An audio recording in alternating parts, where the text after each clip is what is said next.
Meus irmãos, a paz do Senhor. Amém. Eu quero louvar a Deus por estar aqui com os irmãos, com o meu pastor, meu pai. E é um prazer sempre que tenho a oportunidade de estar aqui, estar com ele. É sempre um prazer, de verdade. Pastor Marcos, pastor Júnior, todos os pastores, os demais irmãos que dão a honra de sempre estar orando por nós e intercedendo pela obra de Deus em todo o mundo. Eu convido você a sentar-se, por favor. Obrigado pela sua gentileza. Eu quero usar uns 3 minutos, pelo menos, para poder trazer alguma informação rápida e sólida para nós a respeito da obra de missão. Nós estamos no dia 21 desse mês ainda, 21 de setembro, estaremos começando, dando inauguração a um novo trabalho na Espanha, na cidade de San Sebastián, lá no País Vasco, no norte da Espanha. Vamos começar um novo trabalho e esta manhã eu falava aos obreiros de algo bastante importante. O que é importante nesse trabalho? Que o trabalho que vai se começar terá na frente de trabalho um casal que é fruto do trabalho missionário na Nicarágua. A igreja de Nicarágua nunca teve um impacto de missão. Na verdade, os irmãos eram alheios a esta informação, a esta vida de missão. E desde que nós fomos até a Nicarágua, ainda na gestão do presbítero Edson como coordenador, estivemos ali, empossamos o Modesto como pastor daquele local, e então ele começou a navegar juntamente conosco na visão missionária. E como fruto, hoje existe um casal que saiu de Nicarágua, foi para a Espanha, e eles agora vão começar a liderar um trabalho em São Sebastião, aonde será maravilhoso. É uma cidade muito grande, é uma cidade muito bonita, uma cidade esplêndida na sua estrutura, mas é uma cidade pobre por demais na sua condição espiritual. E os ceifeiros da hora final chegou lá também. Isso é muito bom, isso é maravilhoso. Nós estamos lá na fronteira com a França e já tem algum tempo atrás que Deus colocou em mim um sentimento de nós passarmos a fronteira e estabelecermos igreja na França. Não sabemos ainda quem será o candidato, mas eu tenho certeza que é um projeto que Deus nos está impulsando para que a gente faça isso. Chegará um momento devido em que nós entraremos lá. Talvez você diga, existem tantos outros lugares mais pobres, mas a pobreza não se mede pelas questões visíveis. A pobreza se mede pela questão espiritual. Aos ceifeiros da hora final e à igreja de Cristo não deve importar aquilo que é exterior, deve importar aquilo que é duradouro, aquilo que é permanente. E alma é alma, seja do branco, do negro, do índio, do asiático, do chinês, do japonês, seja de quem for, é almas. Aonde pudermos chegar, nós vamos chegar, no nome de Jesus. E com a força da igreja de Sara, que tem uma força extraordinária. Eu louvo a Deus pela vida de cada ceifeiro aqui que ajuda a compor esse ministério tão tremendo. É tremendo mesmo. Eu me sinto feliz pela misericórdia de Deus de poder fazer parte dessa envergadura, desse projeto que é um projeto divino. Nós temos nosso trabalho em Cabo Verde, que vai avante no nome de Jesus, almas sendo convertidas. E eu gostaria aqui de fazer menção de uma coisa. Eu gostaria de pedir a gentileza dos irmãos que quando navegassem na internet, a primeira navegação fosse no Facebook dos Ceifeiros da Hora Final, o primeiro clique fosse no site dos Ceifeiros da Hora Final. Por quê? Além de você estar pontuando a sua visita, você também estará compartilhando todas as informações em tempo real que aí nós temos para outras pessoas. Então, antes de você mandar todas aquelas mensagens no WhatsApp, no Face para todo mundo, tipo aquela, se você ama Jesus mesmo, compartilhe essa mensagem para 100 pessoas. Se você não compartilhar, é porque você não ama Jesus, né? Tem um monte de mensagens assim, que chega a ser até engraçado. Mas, se você puder fazer isso, você estará fazendo com que os ceifeiros seja anunciado, conhecido também através das redes sociais, e a parte de tudo você terá informação direta, porque na medida em que chegam os relatórios e fotos ou qualquer testemunho e acontecimento no campo de missão, no mesmo instante a secretária Jaqueline lança no Facebook e o nosso jornalista irmão Cristiano também coloca no site dos ceifeiros. Então assim a gente vai compartilhando para o outro, anunciando, testemunhando, vai ficando bom, bonito e vai dando ênfase também ao trabalho de missão. Nós também ajustamos com a igreja do Rio dos Cedros. Também nós agora fizemos uma mudança do irmão João, o irmão conhecido como irmão Joãozinho, lá da praia, que estava 1 ano e 4 meses em Itapejara do Oeste e foi mudado a Rio dos Cedros, a uma localidade onde não existe igreja, e ele vai plantar a primeira igreja dentro desse município. Então, nós estaremos lá também representando o reino de Deus através do irmão João, e também é um impulsar missionário dos ceifeiros da hora final. Amém, queridos? Glória a Deus. Também lá no Paraguai, a obra de Deus vai avante. Esse domingo passado, no culto de Santa Ceia, uma irmã chamada Ana Maria, a irmã deu um testemunho. Há 2 anos foi diagnosticado um câncer e ela voltou ao médico. O médico a obrigou a fazer os exames, e quando então ela fez os exames, para surpresa dela e do médico, já não existia nada mais. Ela foi curada pelo poder da oração e pela fé que ela depositou no Senhor. Isso é maravilhoso. Há conversões, há coisas maravilhosas acontecendo. Neste sábado agora nós fizemos em Santani o 2º Alabad, que é um encontro de canções, de música, um trabalho evangelístico que foi feito num ginásio esportivo que tem em Santani, e se reuniram quase 1000 pessoas nesse encontro, juntamente com algumas autoridades e um grupo musical que já esteve aqui, a banda ADN, esteve participando lá, e isso impactou a cidade, foi algo bastante bom. Nós precisamos consolidar o trabalho em Santani, através também de uma construção de um templo, pois os irmãos aqui também já puderam depositar, e lá está um belíssimo terreno, mas nós precisamos fazer jus a isso e construir um templo para aquelas pessoas que lá congregam também. E a obra de Deus vai avante, triunfante, e eu fico feliz que cada vez que estamos por aqui, sempre encontramos um ou outro irmão que diz: pastor, eu também quero ir para a obra de missão, eu também estou esperando, eu estou na fila. E tem aqueles também que dizem, quando Deus falar, eu já não acredito muito porque Jesus já falou, então é nós quem temos que tomar a decisão. Nós esperamos muito Deus falar, e tem gente que morre e Deus ainda não falou, né? Nós temos que tomar cuidado com essas coisas. Deus confirma, Deus impulsiona, Deus nos dá habilidade, e Deus então faz com que a igreja tenha esse sentimento de enviar, quando obviamente é o tempo de Deus. Mas Deus já nos remeteu à grande tarefa, a maior tarefa de todas, a de levar o evangelho a todo o mundo. Nós continuamos orando, e espero que os irmãos também sigam orando. Sempre que as igrejas que estão fora do país oram, elas não esquecem 1 minuto sequer da igreja em Sara.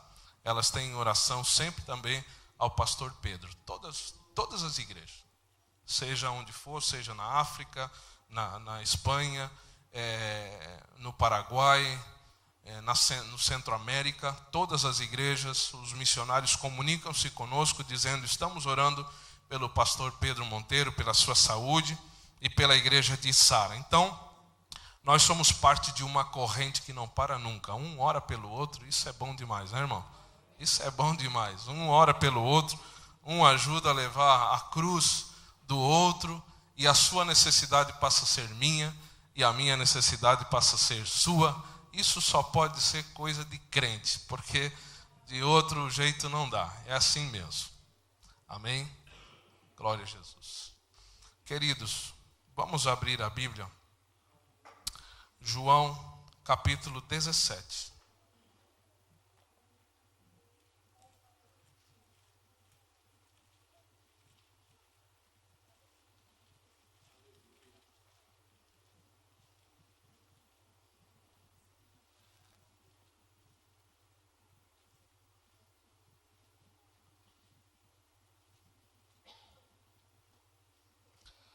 João, capítulo 17. Enquanto você procura aí, se você não tem a Bíblia, chegue-se ao lado de uma pessoa que possua a Bíblia. O primeiro investimento do crente deve ser a Bíblia. As pessoas hoje se convertem e às vezes esquecem de comprar a Bíblia. Tem muito crente que investe num Samsung, num iPhone e tantos outros equipamentos e esquece de investir na Bíblia. Anda com a Bíblia desse tamanho, que leva no bolso, e anda com um celular desse tamanho. Gasta 1.500 num celular, não tem coragem de gastar R$50 numa Bíblia. Crente que é crente, irmão, quer morar no céu, tem que ter Bíblia, amar a Bíblia e investir na Bíblia. Amém? Amém. Vamos ler o versículo de número 15.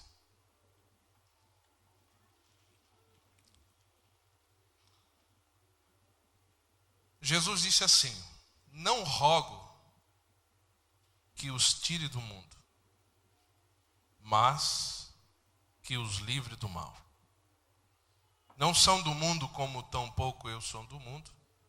Santifica-os na tua verdade. A tua palavra é a verdade. Como tu me enviaste ao mundo, assim eu os envio ao mundo.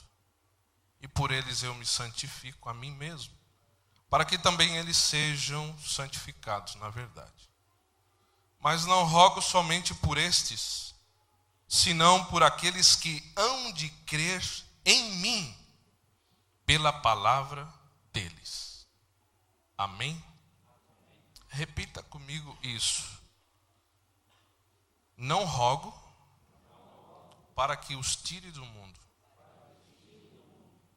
mas que os livre do mal. Essa oração do capítulo 17 é conhecida como a oração sacerdotal, ou a oração intercessora de Jesus.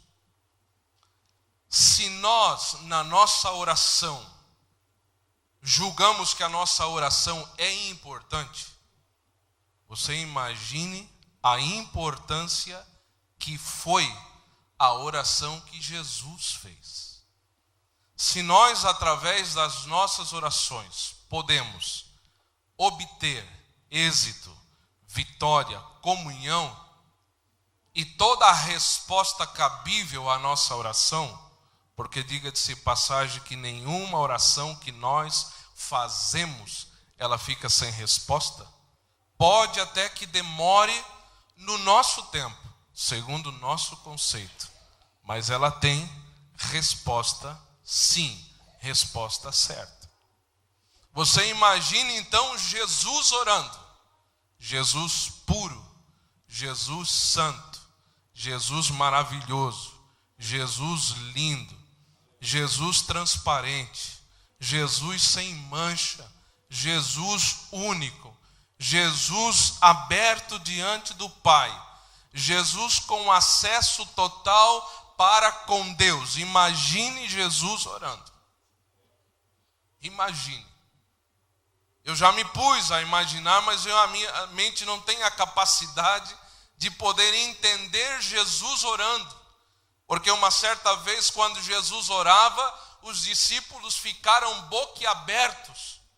Ainda que eles não escutaram o que Jesus falava, eles de longe, porque Jesus se ausentou a um tiro de pedra para orar a sós, eles ficaram observando.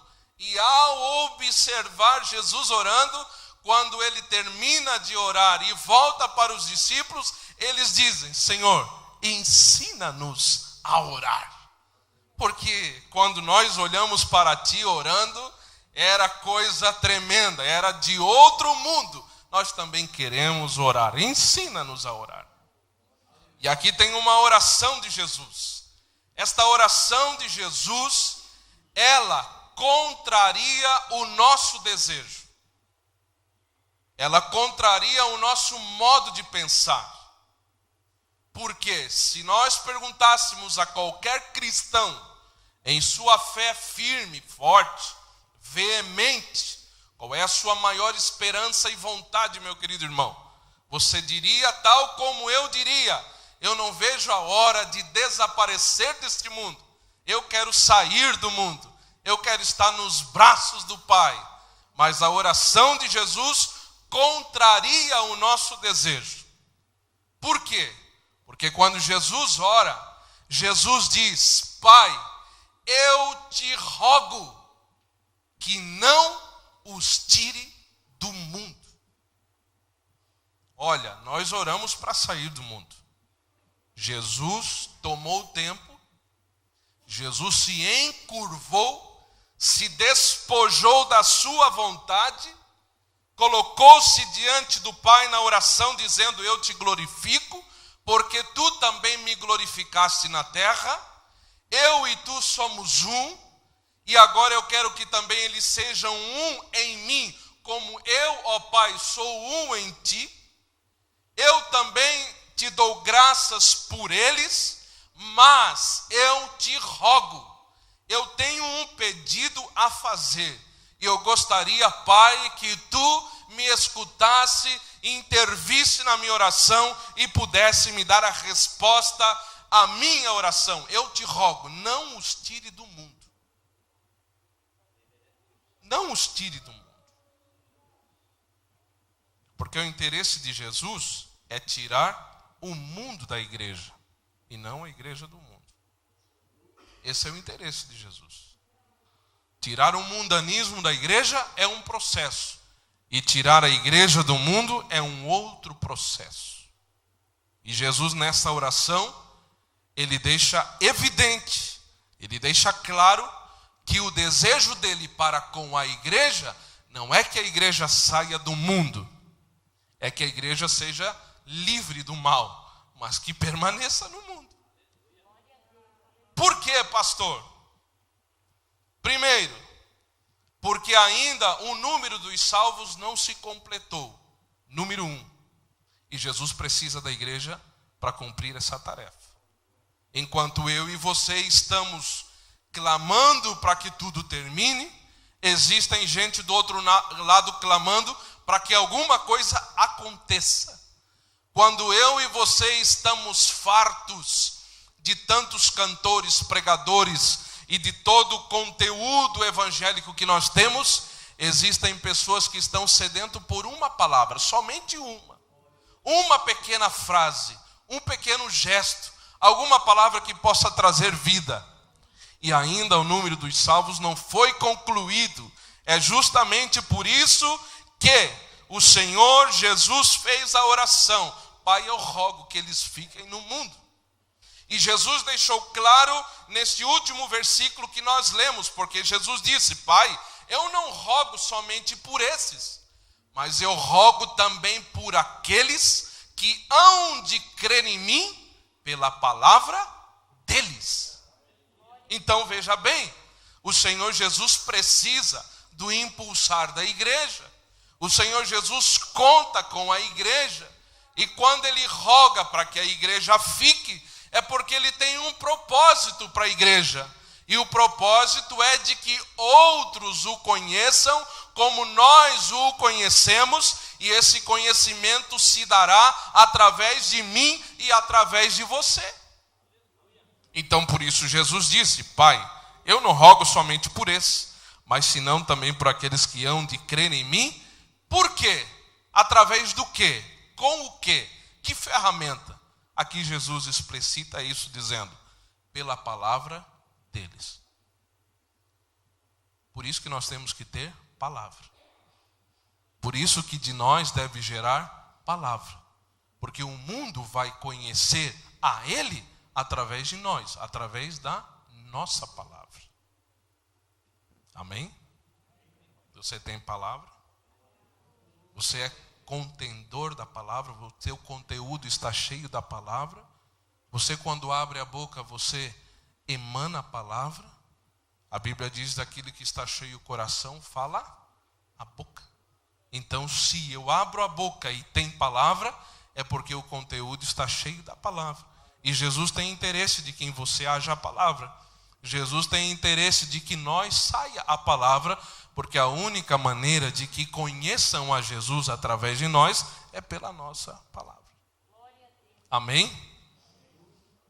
A igreja, sobretudo, não deve sair do mundo, porque querendo você ou não, nós freamos todo o poder do mal. O poder do mal é freado pela igreja. Jesus disse, vocês são o sal, vocês são a luz. Nós estamos aqui para dar o equilíbrio. É necessário que nós estejamos aqui para fazer a diferença. Eis a razão que Jesus rogava ao Pai. Jesus não fez uma simples oração. Jesus dispôs de energia. Jesus dispôs de toda a sua força e disse ao Pai, eu te rogo, não os tire do mundo, porque preciso deles no mundo. Eles precisam fazer a diferença estando no mundo. Eles precisam resplandecer em meio às trevas do mundo. Eles precisam contagiar o mundo. Eles precisam trazer o equilíbrio para o mundo. É por isso que você está aqui. É por isso que Jesus ainda não te tirou daqui. Amém? Glória a Deus. Na segunda parte da oração de Jesus, Jesus diz, mas livra-os do mal. Livra-os do mal. Eu gostaria de enumerar aqui 4 maus que eu sugiro ser um dos maus que atropela a igreja nesse século.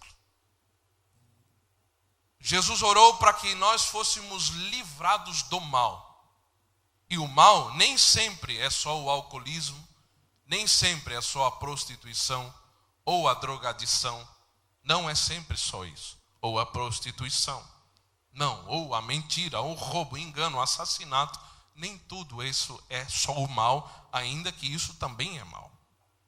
Mas eu enumero 4 coisas para nós fazermos uma reflexão aqui a respeito do mal que a igreja precisa estar distante para poder cumprir o propósito de Cristo. Porque a única maneira de que nós possamos cumprir o propósito de Cristo é afastar-nos do mal. E para isso Jesus roga ao Pai dizendo, Pai, livra-os do mal. Deixa no mundo, mas livra do mal. O primeiro mal que eu enumero aqui é o mal chamado entretenimento. Entretenimento. O entretenimento tem sido um mal terrível na vida da igreja do século atual. Por quê? Nós não temos mais tempo para nada, mas nós temos tempo para entreter-nos em qualquer outra coisa que não deveríamos ocupar o nosso tempo. Mas nós chamamos de tempo aquilo que não é tempo e dizemos não temos tempo para aquilo que deveríamos ter tempo. Porque nós mal gastamos o tempo, mal planificamos o tempo e nós pecamos diante de Deus, porque o tempo é um espaço dado por Deus a nós para ser bem administrado e nós mal administramos. De maneira que nós não temos tempo para ler a palavra, mas nós temos tempo para qualquer forma de entretenimento. Entretenimento é tudo aquilo que me entrete, rete, ou seja, aquilo que me chama a atenção, que me capta a atenção, que me rouba a atenção, que me faz escravo dela, que me faz refém dela. Tudo aquilo que me tira a paz e tudo aquilo que me tira o foco e tudo aquilo que me tira da presença de Deus é entretenimento. Tudo. E esse é um mal que assola a igreja.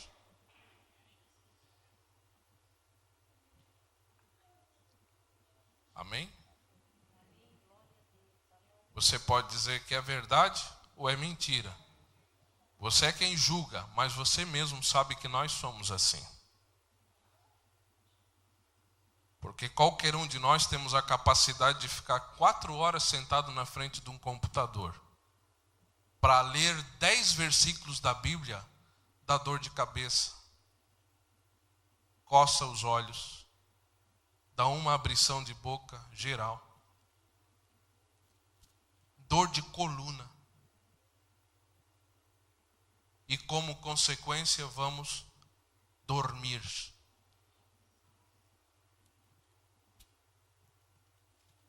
Um dos maus que assola a igreja e permite com que Deus já não fale mais conosco é o entretenimento. Porque Jesus ensinou uma coisa: quando você estiver em tempo, faça o seguinte: quer conversar com o Pai? Gasta bem o teu tempo. Quando tu ores, entre no teu aposento, feche a porta sobre ti e fala com o Pai secreto. Aí Jesus disse: o Pai que vê em secreto te recompensará em público. Jesus não disse o Pai que escuta, ele disse o Pai que vê. Porque para Jesus o importante não é o que você fala, é aquilo que você faz. Porque o que você fala não convence a Deus, porque Deus não se convence por palavras. Deus se deixa levar, às vezes, pela nossa atitude, quando ela é verdadeira e eficaz. Por isso que Jesus disse: o Pai vê em secreto. Porque o que o Pai observa é a minha atitude. Pois se eu tenho o desejo de entrar no aposento e tomar tempo para fechar a porta e fazer com que todas as coisas fiquem longe de mim naquele momento, e a única coisa que me importa é a presença dele, o Pai diz: ele está ali porque ele gosta de estar ali, ele está ali porque ele me ama de verdade, ele está ali porque ele quer me adorar de verdade, ele está ali porque ele está investindo o tempo dele em vez de estar entretecendo-se com outra coisa. Ele está ali e o Pai vê. O Pai vê, o Pai gosta e o Pai diz: eu vou te recompensar, mas não vai ser no quartinho não, vai ser em público. Porque se cada um de nós tomássemos o nosso tempo para tal coisa, ó irmão, não haveria enfermo entrando aquela porta e saindo enfermo. Não haveria triste entrando na porta e saindo triste. Não haveria aflito entrando naquele lugar e ficando aflito. A glória de Deus se manifestaria de maneira tal que seria contagiado por aquilo que sai de você e que sai de mim. Mas é um mal que Jesus orou e disse: Pai, livra-os do mal. E nós estamos no século do mal. Nós estamos vivendo o dia do mal. Nós estamos vivendo o maior momento na face da terra onde o mal está sendo consumado sobre a nossa vida. Segunda coisa que eu relaciono: o mal que assola a igreja, o comodismo. Sabe o que é comodismo? O comodismo é diferente de comodidade. Comodidade é uma coisa diferente. Por exemplo, você está sentado bem, num ambiente bonito, aqui está tudo bonito. Isso se chama comodidade. O comodismo é a ação que parte a partir da comodidade desacerbada, em excesso. Eu gosto tanto daquilo que eu não gero absolutamente nada. Eu digo: tá bom demais, para mim tá bom, eu não saio daqui, não movo daqui, eu não quero nem saber o que está acontecendo. Eu estou bem, e importa que eu esteja bem. A mim que me importa se outros estão mal. Eu estou bem, então está tudo bem. Só que esse é um mal da igreja. Porque Jesus não ensinou assim. E Jesus não estabeleceu a igreja para isso. Jesus estabeleceu a igreja para outra coisa. Justamente para fazer a diferença. Para se importar com os problemas dos outros e levantar-se para resolvê-los. Mas nós gostamos demais do comodismo. É bom demais. Comodismo. Esse é um mal que assola a igreja. Jesus, sabendo que isso assolaria a igreja, ele diz: Pai, eu te peço, eu te rogo, não os tire do mundo. Mas Pai, eu peço uma coisa, livra eles do mal, porque no final dos tempos o mal vai tentar assolar a igreja. O mal vai entrar na igreja. E o mal vai tentar algemar o poder da igreja. Algemar as mãos dos meus filhos. Ele vai fazer com que os filhos sejam impotentes e já não gerem nada mais. Ó, querido irmão, Deus nos chamou para gerar. Deus nos chamou para mostrar potência. Deus nos chamou para fazer a diferença. Nós não podemos deixar nos levar pelo comodismo. Não aceite o comodismo na tua vida. Comodismo e sedentarismo está mais ou menos ali. Eu me acomodo, não caminho, não faço ginástica, não como bem, só me sento e nunca levanto, etc, etc. Nós já sabemos o que acontece. Gordo igual eu, que se não cuidar, o que vai acontecer? Vai fundir o motor. O comodismo espiritualmente é a mesma coisa. Eu me acomodo, não faço. O que acontece? Eu morro. Eu morro. Depois Paulo vem e diz: é por isso que há entre vós muitos fracos e doentes e muitos que já dormem. O comodismo leva a isso. Jesus disse: Pai, livra-os do mal. Terceiro ponto. Conformismo. Conformismo é diferente de comodismo. Sabe o que é conformar? Conformar. Colocar na forma. Você faz um bolo, forma redonda, bolo redondo. Forma quadrada, pão quadrado. Conformismo. Colocamos a nossa vida na forma. Então nós nos conformamos. A situação coloca em nós uma forma. Nós nos adequamos àquela situação. O conformismo é quando eu sei que eu preciso mudar e não mudo. Quando eu vejo a necessidade e preciso transformar aquela necessidade, eu não transformo. Então eu me conformo.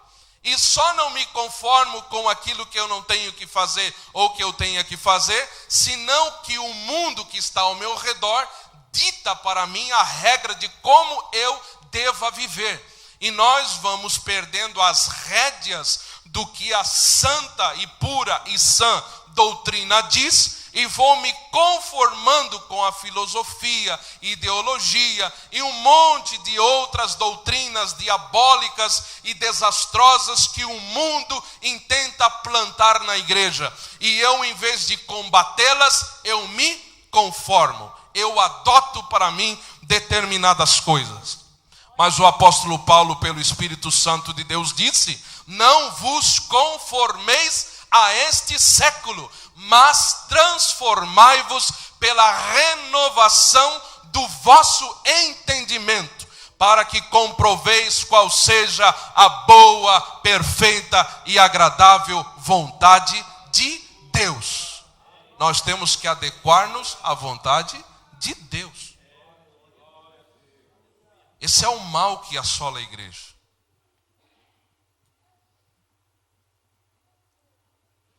Olha, meu irmão, eu consigo perceber que a igreja, e quando eu falo igreja, irmãos, igreja é igreja. Igreja é o mundo inteiro. Eu consigo ver em todas as igrejas, nós estamos nos conformando com a falta de união entre nós. A falta de amor entre nós. Sabe? Nós estamos nos conformando com essa situação. A família de Cristo está perdendo o sentido de família. Nós estamos nos tornando individualistas. E isso não é corpo de Cristo. Nós cantamos essa noite que o corpo bem ajustado, sem falsidade. Esse é o corpo.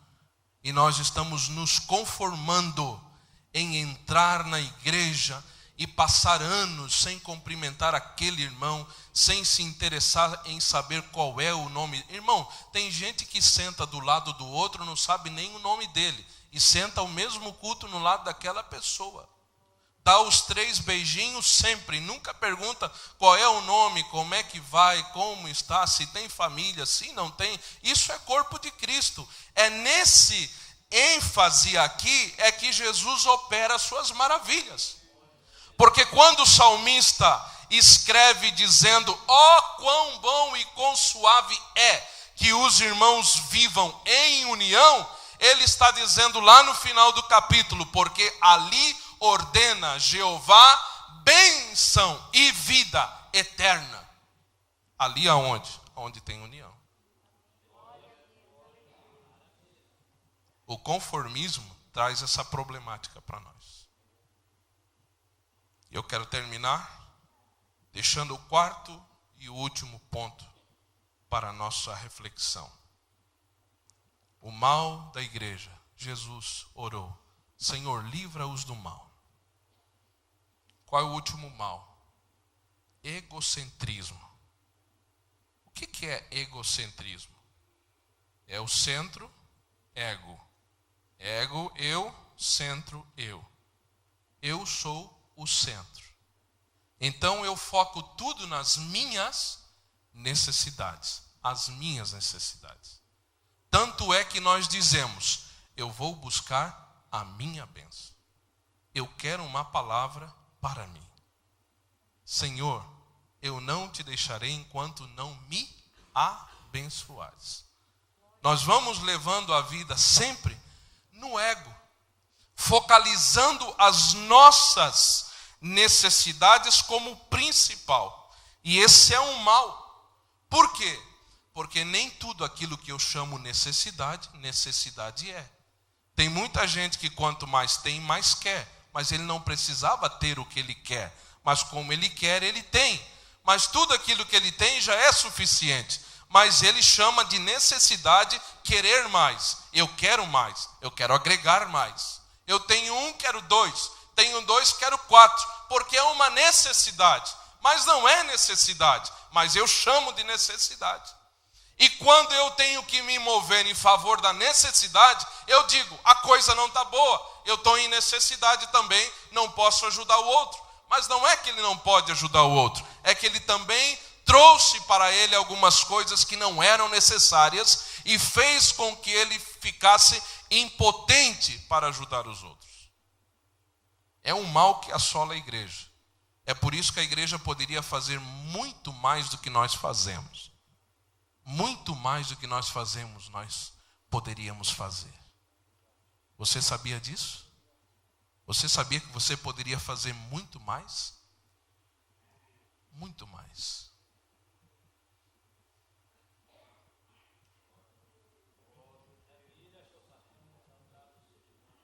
Nós estamos num problema tão grande que nós chamamos de necessidade aquilo que é fútil, aquilo que se desfaz. Quando aquilo que é necessário, nós estamos perdendo sentido, querido. Não esqueça você que o depósito primário do crente é ainda no reino de Deus.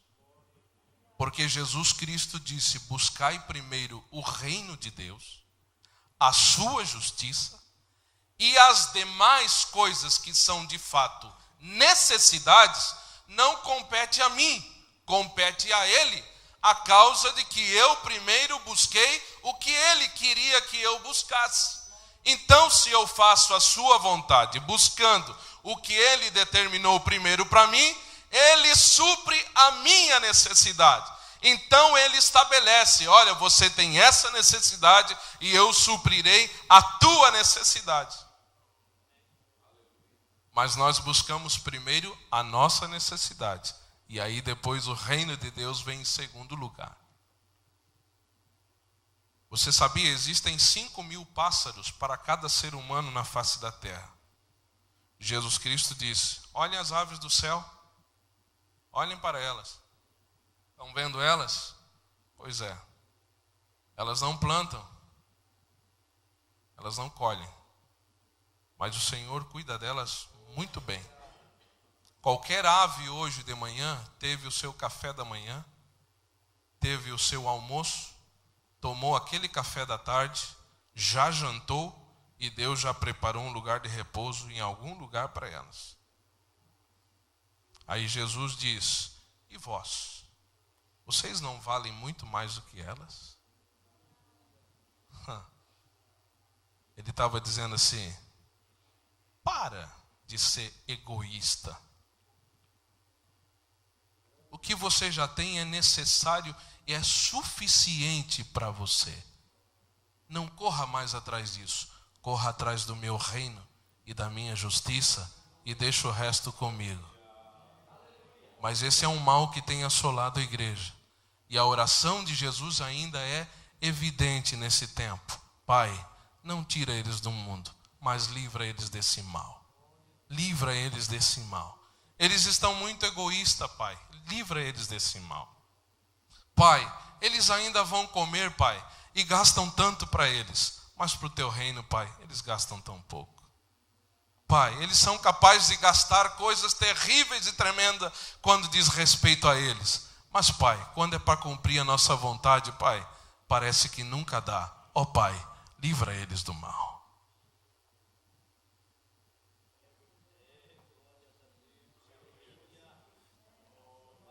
Pai, quando eles têm que julgar entre uma coisa e outra, Pai, eles primeiro olham para o seu ventre.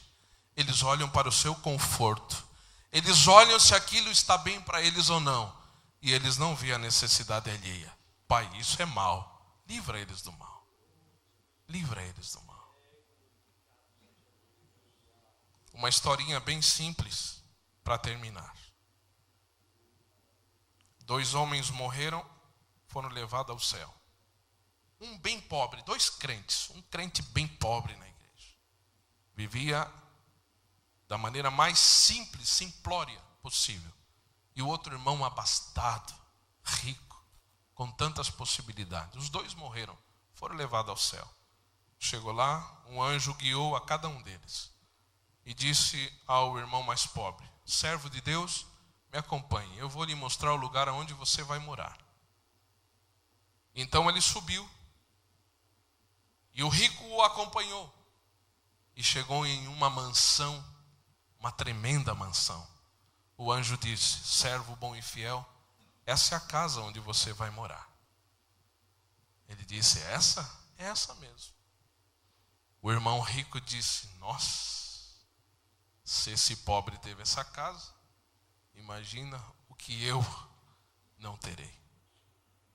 Então, descansou ali o irmão, e o anjo seguiu à frente para mostrar a casa do outro.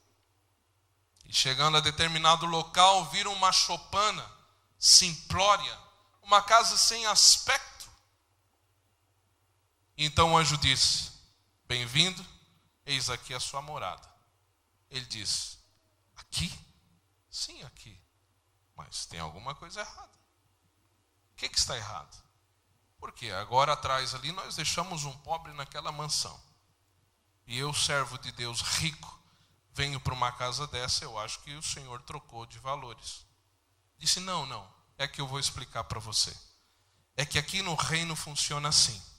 Nós construímos a casa aqui conforme o que se manda lá de baixo. Então aquele pobre, durante toda a sua vida, ele mandou tudo que podia aqui para cima. E nós, com tudo que ele mandou, construímos aquela casa. E nós fizemos a casa proporcional ao que o Senhor nos enviou também durante todos os seus anos de vida.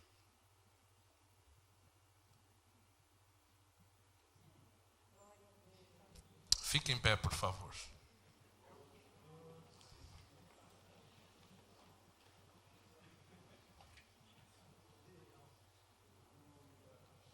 Levante as suas mãos. Pai, eu te adoro em espírito e em verdade. Eu te dou graças porque o teu amor, a tua misericórdia é para sempre.